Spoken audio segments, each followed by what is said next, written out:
السلام عليكم ورحمه الله وبركاته. ازيكم يا حبايبي؟ عاملين ايه؟ وحشتوني جدا جدا. معاكم مروه من قناه الطبخ احلى مع نغم. هنعمل مع بعض النهارده التورتيه القمر دي بمكونات سهله وبسيطه. هنعملها على شكل قلب من اسبونج مدور، من تورتيه مدوره.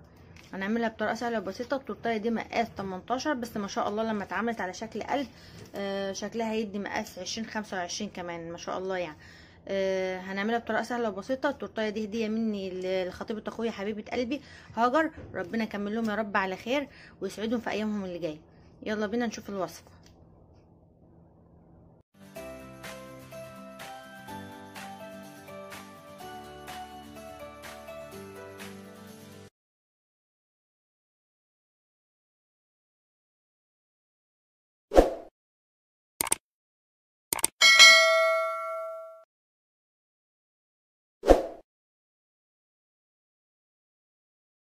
الثلاث بيضات في صينيه مقاس 18. حطيت هنا 3 بيضات وباكيتين 2 باكيت فانيليا، وحطيت نص كوبايه سكر. هضربهم مع بعض بقى لحد ما السكر يدوب. حطيت هنا معلقه صغيره بس مليانه جدا هرميه محسن جل شفاف، معلقتين محسن جل شفاف او معلقه كبيره من بتاعه الاكل، وهضربهم لحد ما يعمل فوم زي الكريم شانتيه ونرجع مع بعض تاني. طبعا بعد ما خليط البيض عمل المنقار ده كده وفضل ثابت، هنضيف عليه نص كوبايه ميه من الحنفيه مره واحده كده، وهنرجع نضرب الخليط كده هيسيب وهيرجع يمسك تاني.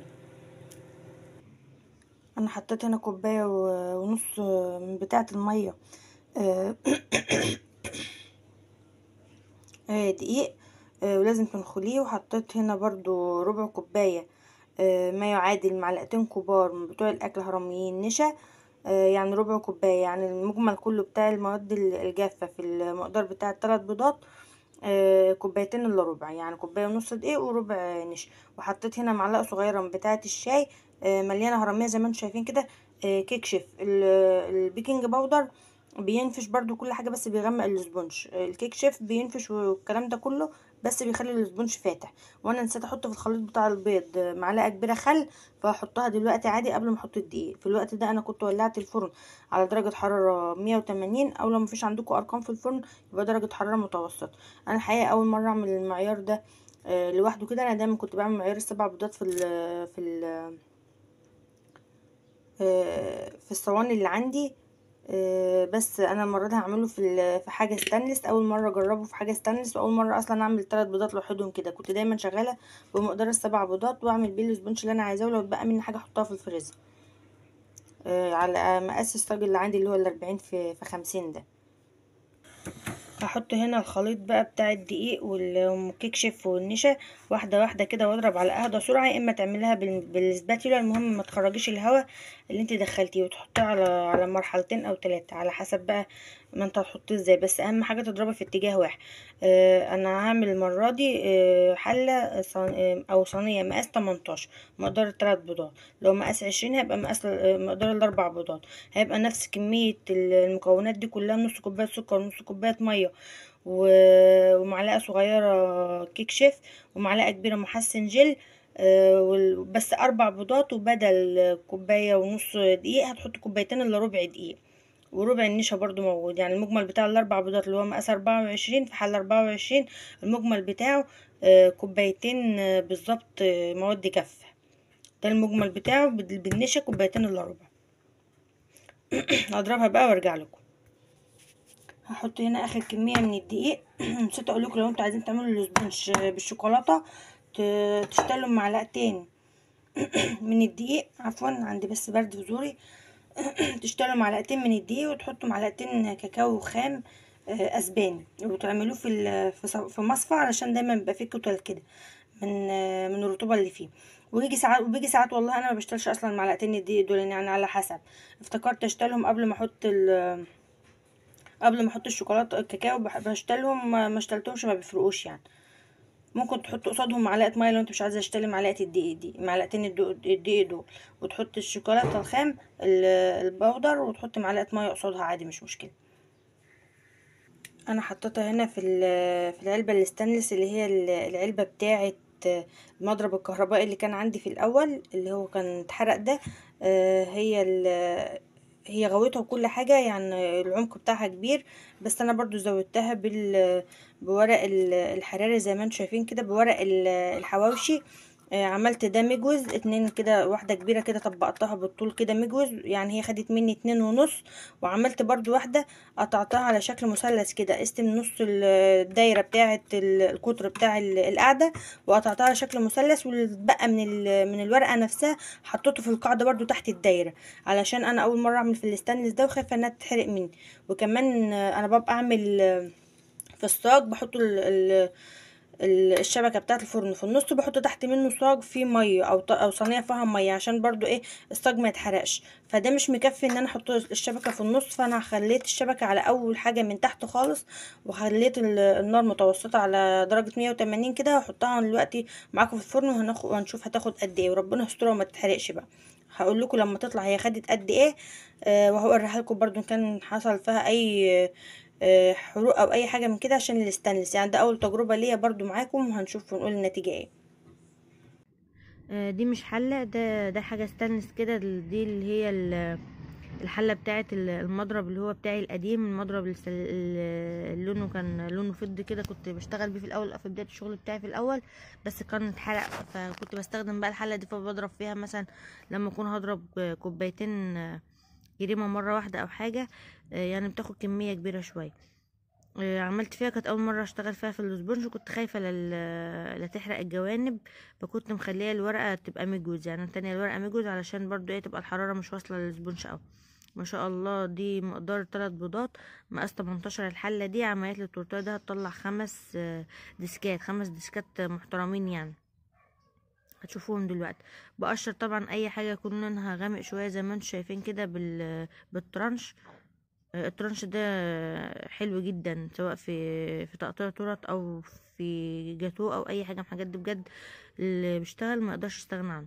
انا كنت بقشر الجوانب كده برضه، عشان لو كان فيها اي حاجه فيها لونها غامق شويه عن الاسبونج. خدت مني ساعه الا ربع. بشتغل بضرب المكونات، وقبل ما بحط الدقيق وقبل ما انخله، لان انا بنخل الدقيق بعد ما بضرب البيض، على اساس ان انا ادي وقت للمضرب ان هو يرتاح. وانا قبل ما ادخل الدقيق بولع الفرن بقى درجة حرارة 180 او درجة حرارة متوسطة، لو مفيش عندك ارقام في الفرن. الكلام ده قلته في كل الفيديوهات اللي فاتت. خدت مني ساعة الا ربع بالظبط. قطعت هنا 5 ديسكات. انا جلست التورتايه، بس الحقيقه مش عارفه المقطع بتاع التجليس ده راح فين. مش عارفه بقى الكاميرا، كان التليفون كان ما بيصورش، ولا هو اتحذف مني وانا بمنتج. انا لونت هنا الكريمه، اخدت نص الكريمه المتبقيه لونتها لون احمر، حطيت لون قابل للاكل اللي هو اللون الغذائي ده، وحطيت برضو يعني شويه صغيرين كده من جول الفراوله برضو عشان طعم الكريمه، وعشان يدي لون غامق شويه، لان كان اللون الاحمر حاسه انه كان فاتح شويه، فمكنتش عايزه اكتر برضو اللون، ما بكتري منه بيمرر. الكريمه عشان تاخدي منها لون اغمق من كده، يا ريت تضربيها من قبلها بساعتين 3 وتركنيها في التلاجة، او مثلا تعمليها مثلا من اليوم اللي قبله قبل ما تستخدميها برضو، حتى لو ركناها ساعتين برضو تضربيها بالمعلقه كده عشان تطلعي منها الهواء اللي دخل فيها، عشان ما تعملش فراغات. هنا استخدمت اللي هو القمع، اللي هو النجمه المقفوله، وعملت ورده بيضه وورده حمراء كده. انا كان في بالي في الاول، او كنت حاطه في دماغي ان انا هقسم التورتايه يبقى نص احمر ونص شوكولاته، واعمل على نص الشوكولاته اللي هو الوردات دي، او على النص الاحمر الوردات دي. بس سبحان الله وانا بشتغل قلت لا، انا هخليها كلها جل فراوله، و... واعمل الوردات دي تبقى احمر فابيض كده، يبقى ايه اللون فريحي كده، مش هحط بني فيه، غير بس الدربات اللي هتبقى على الجنب اعملها بالشوكولاته، واكتب الاسم بالشوكولاته زي ما انتوا هتشوفوا كده. هنا جبت جل الفراوله وحطيت عليه.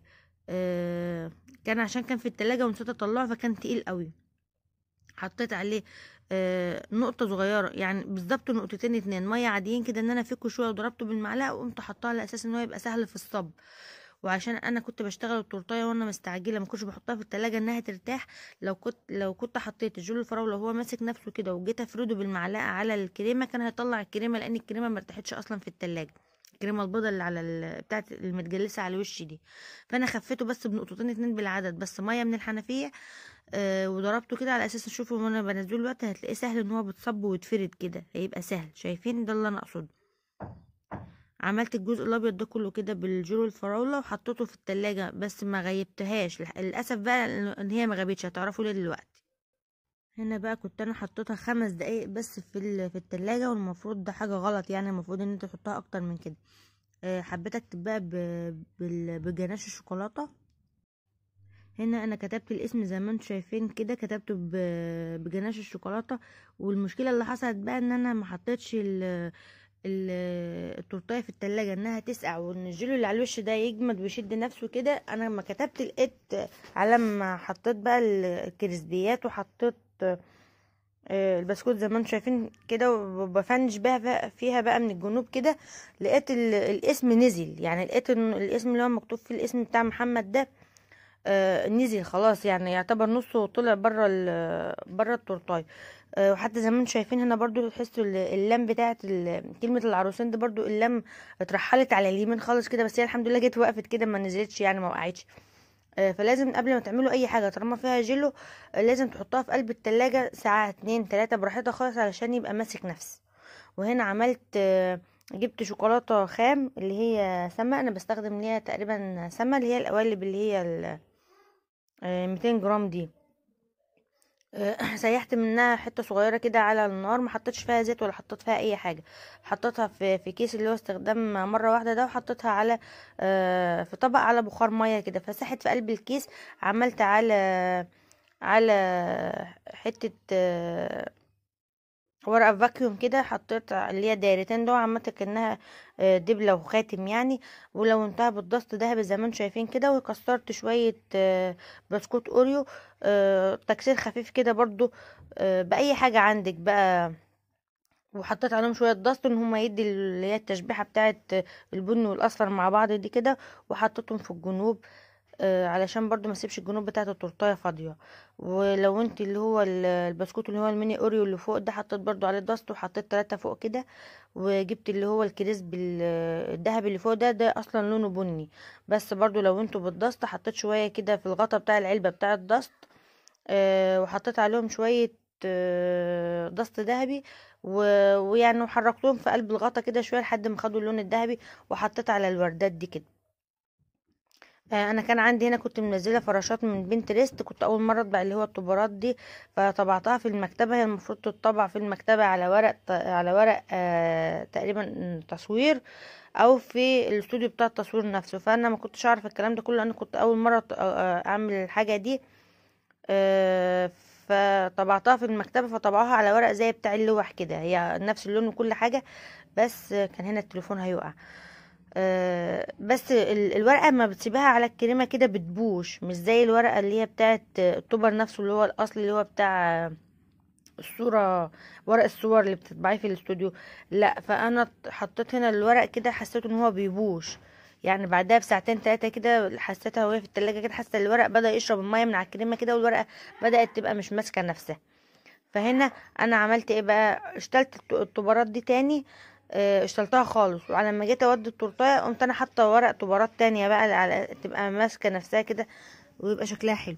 فلما تيجي تطبعي الطبارات دي هتنزلها من على برنامج بنترست على التليفون بتاعك، وتبعتيها لصاحب الاستوديو على الواتس، وتقولي له انا عايزه اطبع الورق ده او الشكل ده، هيطبعهولك على ورق التصوير بقى، فهيستحمل شويه اللي هي الميه بتاعت الكريمه دي. وهنا كنت انا خلاص بفنش في التورتايه دي يعني من معيار ال3 بيضات. واول مره اعمل المعيار ده، انا كنت دايما بشتغل في الصاجات. انا نسيت اقول في الفيديو الفراشات ده عباره عن ايه. الفراشات ده برنامج انا منزله منه اسمه بنترست، منزله منه الديزاين او الرسمه اللي انا عايزاها. المفروض ان انا بطبعها عند في استوديو التصوير على ورق التصوير، فانا الحقيقه ما كانش عندي وقت ان انا انزل اعملها في استوديو التصوير، فعملتها في المكتبه. فالورق ده اصلا ورق زي بتاع اللوح كده، غير قابل للاكل.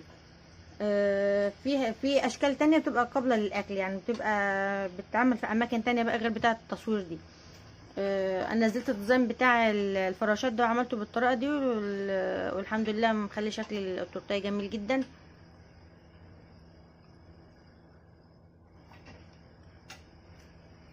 وبكده نكون وصلنا لاخر الفيديو. يا ريت لو عجبكم ما تنسوش تعملوا لايك وشير وتفعلوا زر الجرس على الكل عشان يوصلكم كل جديد. وبالهنا والشفا. يا ريت اللي لسه مضغطش على الاشتراك يضغط على الاشتراك، عشان عايزه عيلتي الصغيره الجميله دي تكبر بيكم يا حبايب قلبي. بالهنا والشفا.